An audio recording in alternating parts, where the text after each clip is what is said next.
What is quantitative easing? A QE you may have heard of. The Federal Reserve doesn't print money.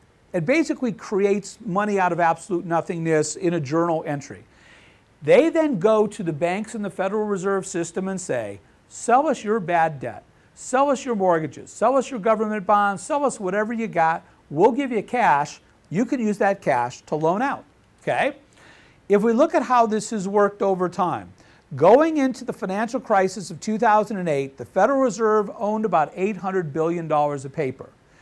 With quantitative easing 1, quantitative easing 2, TARP, stimulus, all the rest of it, their balance sheet is now, and actually this is old, it's now about $3 trillion. This is a huge amount of money that's been created out of absolutely nothing. When I first saw this graph, I remember the speech that Alan Greenspan gave back in 1999. Now back in 1999, everyone was worried about the Y2K problem. Okay, computers were going to fail, planes were going to fall out of the sky, there'd be no physics, it was going to be horrible. Alan Greenspan gave a speech in which he said, the Federal Reserve is going to step in, put some money into the market to make sure that nothing bad happens, and in fact, they're willing to risk inflation to do that. The Federal Reserve stepped in right here with about $30 billion, okay? 2 years later, there are two planes that crash into the World Trade Center. $1 trillion comes out of the economy. The Federal Reserve rides to the rescue right here. They put in a total for these two events of $80 billion. They are now buying $85 billion a month of debt off the bank's balance sheets. So this is growing $1 trillion a year. This is totally unsustainable. Okay, the value of the dollar is determined by two things, supply and demand. What we are doing is radically increasing supply. But Ken, why is the value of the dollar not getting crushed? Because all this money is still sitting on the bank balance sheets because they can earn 0.25% from the Federal Reserve and not take any risk, okay? There's $1.5 trillion sitting on the bank balance sheets right now that they could lend out. They're not lending out. So explain to me why them getting another $85 billion a month is going to solve any of our problems. What's really happening is the Federal Reserve is buying a lot of government debt, which is allowing our government to continue to issue debt, because nobody else is buying it, by the way. And it's allowing us to continue on a spending pattern that is totally unsustainable. So this is going up $1 trillion a year. Now the banks have money to loan out, but who can they lend it to? The consumer's got no ability to borrow. Business is actively deleveraging, which is, by the way, what consumers should be doing. So the money ends up all going to the feds. Last year, the Federal Reserve bought about 60% of all the U.S. debt that was issued. And it also goes into whatever the next bubble is. This is asset inflation one more time. If we look at what happened when we did the first round of quantitative easing, and these are just three different markets, this is the S&P 500, the NASDAQ, and the Russell 2000, what you saw is QE1 really reinflated those bubbles. You went up by close to 100% on the Russell. QE2 lost a lot of your firepower. You only got about a 15–18% increase. QE3, which started in September of 2012, actually the market went down. Even though you were dumping all this money, but what you really were doing was reinflating a bond bubble. That's what was happening. Now with QE4, which started in January of 2013, you actually have seen stock prices rise because they're dumping so much money in. So we will continue to do quantitative easing basically as long as the rivers run and the sun shines. Why? As I mentioned earlier, we've got to roll over about $5.9 trillion in debt. When we borrow money, we only pay interest. We never pay down the principal. So when that bond comes due, we have to roll the whole thing over. This is why Europe's in trouble. It's not the new borrowing, it's that they can't refinance existing debt. So we've got to refinance about $5 trillion over the next 5 years. We also are in the hole about $1 trillion a year. So we've got to come up with $10 to $12 trillion over the next 5 years. And no one's got it, okay? In QE2, the Fed bought over 80% of all the treasuries that were issued. Again, in 2012, they did about 60%. Japan's broke. They can't be buying these things. China is actively selling off the treasuries that they hold. This is a big number, 9%, and this is the last number I saw. Between September of 2011 and September of 2012, they sold off about 9% of their U.S. Treasuries holdings. So without getting into this in gory detail, when you had the financial crisis of 2008, there was a flight to quality. Everybody started buying U.S. debt. The red line is the private sector, green are foreign governments, everybody's hiding out in treasuries. Now they are actively selling. Private sector's way down, foreign sector's down. The only sector that's up is the Federal Reserve. We are buying our own debt. And the beauty of this system is that when the Federal Reserve buys U.S. treasuries, all of the interest after their expenses, they send back to the U.S. Treasury. So last year, about $90 billion in interest that the Federal Reserve got, they gave back to the U.S. Treasury. We are borrowing money from the Federal Reserve effectively for free. Now, one day that's going to change, and we're going to lose about $90 billion in income that we think is coming in. I'll get into that in a moment. So, what happens when all this is going on? You're creating all these dollars, the dollar loses value. We have lost about 40% of the value of the dollar over the last 10 years. That means your purchasing power has gone down by that much. It's interesting to note that before we had a Federal Reserve System, the dollar actually went up in value. Prices actually went down every year fairly consistently. And people think that deflation is a bad thing. Out of control deflation is a bad thing. But I don't think if you went out and had to pay 75 cents for a gallon of gas that you'd be too upset about it. I mean, there's deflation in technology. Computers get much cheaper. Cell phones are getting much cheaper. I don't see that being some sort of big crisis. Deflation is only a problem when you owe a lot of money. So if you owe a lot of money on your house, you don't want to see it. Or if you're a government where you owe a lot of money, you don't want to see it either. And that's one of the reasons they will fight to keep prices going up. If we look at it in terms of gold, and I'm no gold expert, okay? And gold obviously right now is not in a big buying place. But what we see is if you say, how much gold does it take me to buy 1 unit of the Dow Jones Industrial Average? Back in 2002, it took you about 33 ounces of gold to buy 1 unit of the Dow. By 2007, it only took you about 19 units, okay? So what that means is in this period of time, these 5 years, your stock portfolio lost 40% of its value compared to gold. Since then, and now this has gone back up a little bit, but now it's taken probably, if I can do any quick math, yeah, it's taken about 8 to 9 ounces. So basically, we've lost over 70% of the value of our stock holdings compared to gold over the last 10 years, even though gold is down considerably in the last few months. What does this mean? Whether you consider gold really real money or whatever you want to call it, the purchasing power of people's portfolios, the money they're saving for retirement, has taken a significant hit. Between 2007 and 2010, the average person in this country lost about 40% of the value of their houses. They lost about $41,000 in the stock market in 2008. And in my perspective, that's because 2 mid-sized investment banks went down. What is going to happen to people's portfolios, to the value of their houses, when the dollar loses significant value? That, to me, is the great fear, and why understanding how markets really work is the most important thing. Understand currencies, understand futures, understand options, and you can profit with what's coming. Don't understand those things, you're going to be like the bug, not the windshield. So, what do you want to do? When the dollar's losing value, when you create all these dollars, and you're going to also lose demand, I'll get into in a bit, you want to be long assets, but you've got to use options to protect yourself. Commodities, I think, are important because commodities give you leverage. All right, you put up $1 and you control $10 of oil or $50 of a currency, whatever it may be. You get the leverage, and these things go up in value because they're denominated in dollars. So you actually get a benefit from the destruction of the value of the currency. I don't like real estate. Even though as the dollar goes down, real estate will go up. I don't like it because of transaction cost and liquidity. If you own a futures contract, you own a currency, you own stocks, and you want out, you're out.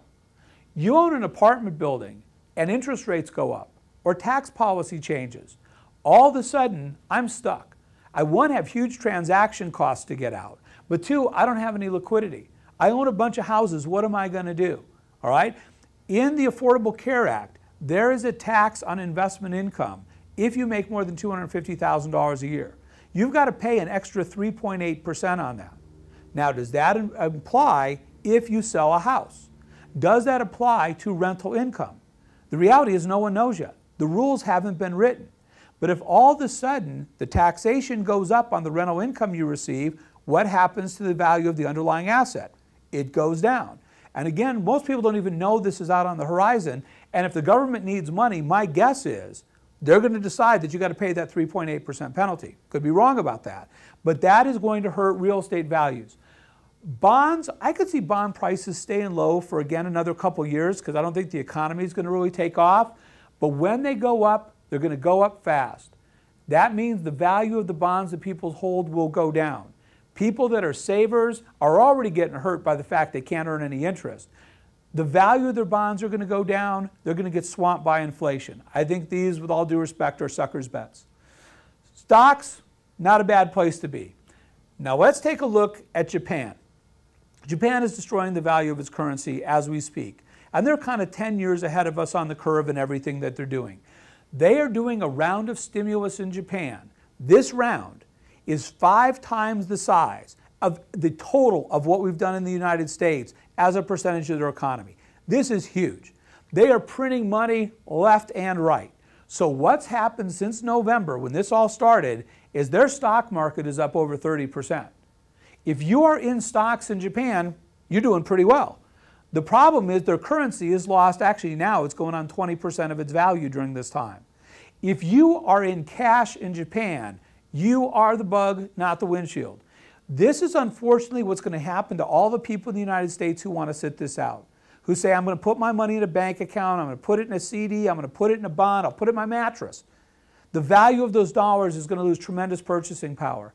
People who are in the stock market in Japan are happy for now. Eventually they won't be. These people not in the market are getting crushed. This is the exact same thing that's going to happen here when the value of the dollar starts falling appreciably. You will not be able to hide out in cash, which is what people are going to try to do. So all this stuff is losing value. You can't sit it out. You're going to want to be short the dollar. What does that mean? It means you want to own other currencies. It means that you're going to want to own assets, stocks, futures, whatever it may be. Protect the big bucket. A lot of people have money sitting in IRAs and old 401ks and they don't pay any attention to them. You're going to need to actively manage those. Or again, all that work you did, and this is the harsh reality, you did all this work to create wealth and it can all vaporize that fast because you didn't see what was happening to the overall value of the currency. Understanding overseas markets, both multinationals and foreign nationals. One of the things that could really hit the stock market this year that I haven't talked about is corporate revenues are coming down. Earnings are kind of doing okay because people are keeping costs down, but you can't do that forever. As other people are destroying the values of their currencies, that affects our company's ability to compete. And there's this whole idea again of a currency war. I'm not going to go into this in great detail, but Japan is clearly destroying the value of its currency, trying to make its companies more competitive. That is going to hurt our companies that are trying to compete internationally in the long term. What else? When the dollar loses value, invest in stronger currencies. The Swiss franc is being artificially managed right now. That will eventually fail. You can look at Singapore dollars. There's a number of other things you can look at. This is now the other side of the equation. Supply and demand. We are creating this huge supply of dollars. They are not coming into the market because it's all sitting on the bank balance sheets, so you're not seeing a huge inflation problem at this point in time. However, the other side is demand. In 1944, in the Bretton Woods Agreement, the world agreed that the dollar would be the world's reserve currency. If you're in Germany, you want to buy oil from Saudi Arabia, you got to get yourself some dollars. This creates an artificial demand for dollars, which keeps the value of our currency up. China is now taking the world off the dollar standard.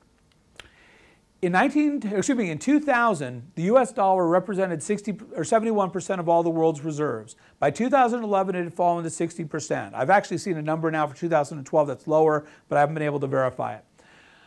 This is a big move, by the way. In 2010, China and Russia both agreed that they would no longer trade with each other in dollars. They were going to use their own currencies. China cut that deal at the end of 2011 with Japan. They are now loaning money to Brazil, Russia, India, and South Africa in renminbi, not in US dollars. They have a deal with Iran. Now, something that's interesting to think about, we talked about national security and domestic tranquility, some time ago. We have these tough sanctions on Iran. We don't let Iran sell oil because we're trying to squeeze them, except two countries. They can sell oil to Russia and they can sell oil to China. Why? Because we don't want to hack off Russia and China. China is buying oil from Iran, funding the Iranian government, and they're doing it not in dollars, they're doing it in their own currency. They're doing barter for a while, but now it's gone to currency. They're cutting deals with other OPEC nations as well as Southeast Asian nations. There's a pattern here. China is taking the world off the dollar as the world's reserve currency. There are now Chinese companies that will not take dollars. They were requiring big multinationals to set up renminbi accounts. 3 years ago, you could not trade in renminbi, or the yuan, whatever you want to call it, the Chinese currency. Now, they are actively moving the world towards this. I have no idea what their geopolitical goals are, but if you want to destroy the United States without firing a shot, you destroy the dollar as the world's reserve currency. You will destroy this economy. And you can say, well, Ken, they won't really do that because they own all these treasuries, they own all these dollars. That's true, okay? But they're selling off the treasuries, and you don't actually have to sink the dollar. If you have the threat of sinking the dollar, we will do whatever they say. They want to take over those islands out there that there's disputes with Japan and the Philippines, whatever. You want to know who controls the South China Sea. You want to know why they can still sell oil to Iran, all of those issues. The fact is they could destroy us if they chose to. And I don't think that that's a big secret in Washington. And so whoever you owe money to owns you. And you can get as mad at the Chinese as you want, and it's not their fault, it's our fault. We are the people who destroyed the value of our currency, that destroyed our economy by borrowing money and continuing to reinflate bubbles that were ultimately unsustainable. And it's all on us, not on them. And this is going to affect your financial security whether you want to be in this or not. So we come to this, what's going to happen? You're going to have an inflation potential problem. This going up $1 trillion a year is creating a lot of supply. So what happens next? There's one of two scenarios. One is, if the economy never picks up, that's a set of problems. You're going to have all these people who can't get into the workforce initially, they can't pay their college loans, you can't discharge a college loan or student loan in bankruptcy, so these people are going to have this hanging over their heads forever. We're eventually going to say this isn't fair, we'll eat that, and that's going to cost us another $1 trillion. Okay? This is not an unlikely case though. Okay? Japan has had a lost decade that has now gone on for over 20 years. All right? That could happen here. That obviously, not a good thing. Your debts will go up faster, it's going to get ugly. If it gets better, all of these dollars that are sitting on the bank balance sheets are going to start coming into the real world. So now I have China taking down the demand and I've got an increase in supply. The Federal Reserve has to deal with that. There are two ways they can deal with it. One, they raise interest rates, which creates one set of problems and it slows the economy down. The other thing they do is they increase the reserve requirements. Now what does that mean? Right now, let's say you're Citigroup, okay? You've got all these bad mortgages. The Federal Reserve goes and says, hey, we'll buy those bad mortgages from you. You now have money to lend. Fantastic. When Citigroup then has all this money and the economy starts percolating up and the Federal Reserve doesn't want the money coming in the economy, they go back to Citigroup and they say, hey, all those mortgages we bought, you got to buy them back. And in the Federal Reserve System, they can force the banks to buy them back or buy back the government bonds, whatever it may be. The problem is they're buying them right now when interest rates are really, really low. And when they sell them back later, interest rates will be higher. So the Federal Reserve is going to lose money on every one of those transactions. So that $90 billion in excess profit they get every year that they're kicking into the Treasury, that's gone. And it's worse than that. So what happens? Both of these things are going to be bad for the economy. Raising rates are going to hit savers, bondholders, and people that want to buy houses. And then here's the dirty little secret. The Federal Reserve is currently levered at about 50 to 1. We laughed at our banks that were levered at 20 to 1. The Federal Reserve is sitting on about $65 billion in cash, supporting about $3 trillion in paper. A 1/3 of a 1% increase in interest rates, or the differential between what they paid Citibank and all these other banks for these bonds and what they get for them when they sell them back, if that's more than 1/3 of 1%, which it will be by a long ways, the Federal Reserve is wiped out. Okay? The estimate right now is by the time this is done, we'll spend at least $1 trillion bailing out the Federal Reserve. And we will bail them out because those are connected, powerful people. And then it's going to have an impact on housing. So what this shows us is if you had a 4% mortgage and interest rates go to 5%, the amount of payment that someone can cover on that house goes down by 11%. So you're taking buyers out of the equation. People have to buy smaller houses or cheaper houses. At a 7.5% mortgage, the house loses about 30% of its value, 32%. At 10%, it's going on half. Okay, I would not be shocked if in our lifetimes we saw 7.5% mortgages again. This is why you have a false floor, a bubble, if you will, in housing. Housing still has a long way to fall because when money goes back to what it really should cost, and when there's as much debt as there is, mortgages should cost a lot more than they do. When that happens, the value of housing is going to take a very large hit. Now, can quantitative easing fundamentally work? The answer is, in the short term, yes. You can reflate bubbles, which is exactly what's happening. In the face of all of this negativity that's out there, what's happening in Europe? China's got problems, by the way. Japan's got huge problems. We got problems. But the market keeps going up. And by the way, 60% of companies missed their revenue number last quarter. I mean, this is not like a happy story. But we can reflate asset bubbles because if people can't make any money buying bonds, they get forced into riskier assets. They go out and they buy stocks because who can live on 1% a year, right? And that's part of what the Federal Reserve is trying to do, to get you to buy riskier and riskier assets. Unfortunately, when the bubble bursts, you're going to get burned on those if you're not using your options, okay? They cannot, though, solve the underlying problem. The issue is debt capacity. The fact that no one's got any collateral, not liquidity. There's $1.5 trillion in liquidity sitting on bank balance sheets right now. Taking that to $3 trillion or $5 trillion is not going to solve the problem. All they're doing is they're giving money that's ending up in the hands of the feds so they don't have to actually balance our budgets. And if we look at what's happened in Japan, I think you can see why this doesn't work. All right, in Japan, for 15 years now, money's been free. All right? And basically, we look at this really since about 1996, interest rates are rock bottom. They just started this new round of stimulus that's going to be 5 times what we've done total in the U.S. based on size of the economy. And they've already got a debt to GDP of 200%. Okay, so they're just really, a friend of mine once put it, if you're going over the cliff, you might as well hit the gas. That's Japan right now. And that, by the way, will be us. They started their 8th round of quantitative easing in September of 2012. They've now started their 9th. But this is Japan launches QE8 as 20-year slump drags on. Okay, in 20 years, this hasn't worked.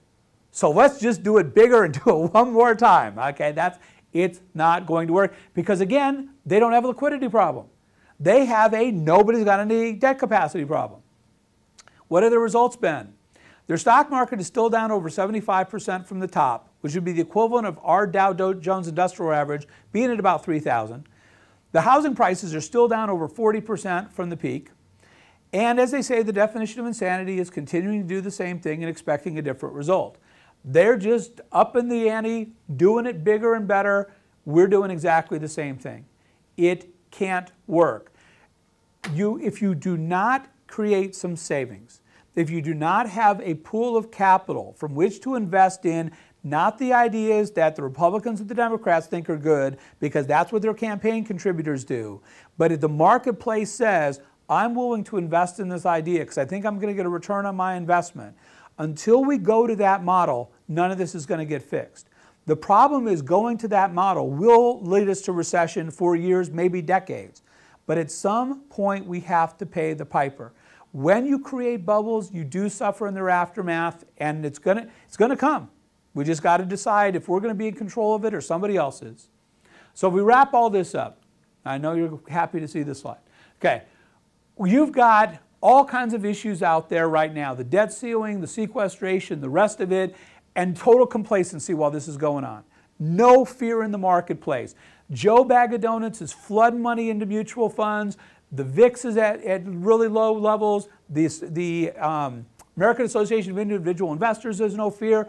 By the way, a lot of professional money managers are really increasing the amount of leverage they're using in the market, which is also a bad sign.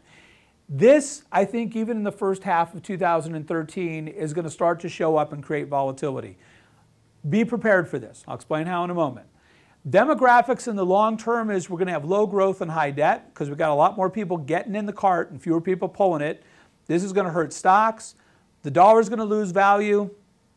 Massive increase in supply, and the reserve currency status change is a reduction in demand. You cannot hide in cash. You cannot hide in dollars. You will not be happy if you try. Interest rates at some point have to go up. Okay?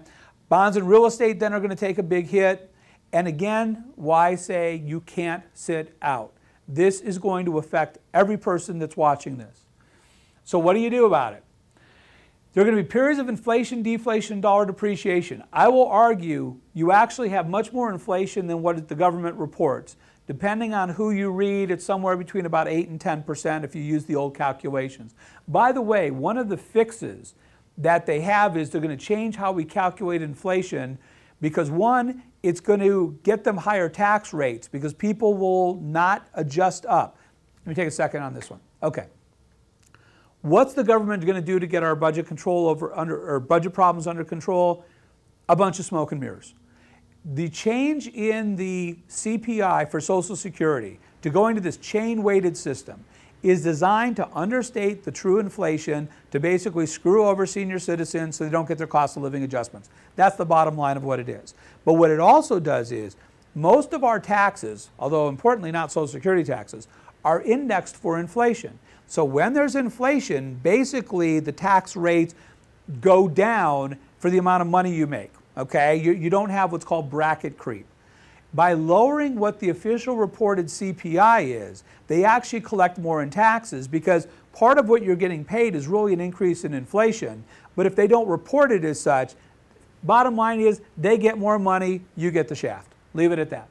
And by the way, I'll also say that you've got inflation now, but you still have deflation coming in housing prices. Demographics is an issue we've talked about. I think volatility is the key. And volatility is about options. You buy when volatility is low, you sell when volatility is high. Watch out for this year. We talked about this. Be both long and short. Both selling short, and I'm going to say this, you generally cannot sell short in an IRA. You can buy puts to make money when markets decline in an IRA. Very important. You can also buy puts outside of an IRA or 401k to protect those investments, but you got to know which ones to buy, how to buy them. What else? You're going to have both wealth and income strategies. Again, I think the most important thing that anybody can learn are these skills. How do I manage my money in a time of volatility? It's not going to be your father's stock market. It's not going to be the 1990s. If you go into it thinking it is, you're going to get squashed like bugs.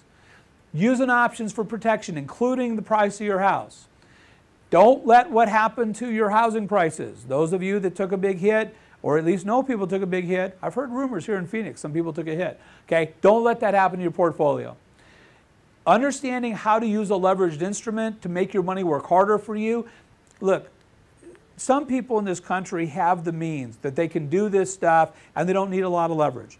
A lot of people don't.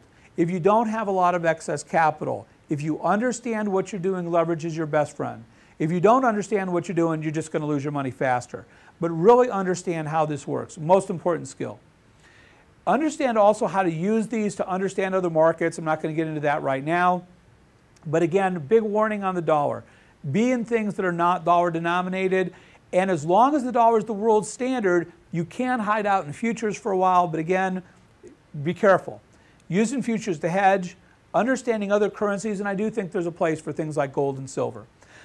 From my perspective, this is a generational opportunity for those of people who are prepared, who know what to do. Unfortunately, this will not be the vast majority of people. And this is what's really tragic about this. There are a lot of very good, honest, hardworking people in this country who think the rules are a certain thing. And that's what they've been told. They've been told, if you work hard, if you play by the rules, when you turn 65, we're going to take care of you and you're going to be fine. The problem is when there isn't any money, that can't be true. What's happening in Europe, where people were promised one deal and they're getting something else, is going to come here. What's happened with the unions in Wisconsin, and Ohio and Michigan and what will eventually come to California will come here. One day, there's going to be a turning point. We're going to have to bail out one of the state pension funds. California, Nevada, Illinois are all massively underfunded. We will bail them out. But when that day comes, I think there's going to be a lot of people in the middle of the country who are going to sit around and say, these people did not live within their means. Why is this my problem? And I'm not sure that the country doesn't go through a very serious crisis at that point. Something that's interesting, for many years I have hypothesized that when we have to bail out, for example, California, that they're going to find some person who's getting essentially 300 grand in pensions, who's some union official that the state's paying, and a bunch of people in Kansas are going to go, why am I bailing that person out?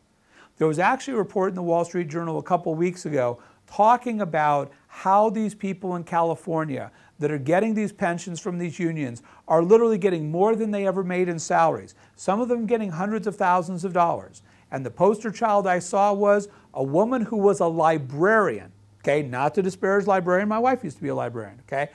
Not to disparage. She's getting $234,000, or maybe it was $243,000. It was a big number, more than 200 grand, in pensions being paid for by taxpayers. I think a lot of people in the rest of the country are going to look at that and say, why am I bailing these people out? And again, I think that leads to some very real problems. Learn to protect yourself. Learn how to use different asset classes. Don't just try to put your money in cash because you're not going to be safe. Once again, preparation is everything. And something I used to always say to business owners, when I used to explain to them in 2007 what was happening with credit and why this was going to get ugly, I used to say to them, look, if you do what I'm telling you to do, and I'm dead wrong, you still come out of this okay. If you don't do what I'm telling you to do, and even half of what I'm saying is accurate, you're done. You're going to lose everything, okay? Do you want to fundamentally bet everything you own that I'm wrong? And it's the same situation here. My crystal ball was only so good, but math is math. When you have promised people $200 and some trillion worth of stuff that you ain't got, at some point that's going to hit a wall. And when that day comes, you can either be prepared for it or you can be a victim. Those become the only choices. You are the bug or you are the windshield, okay? Our advice is learn how to be windshield. We wish you all the very best. Thank you so much for your time. Take care.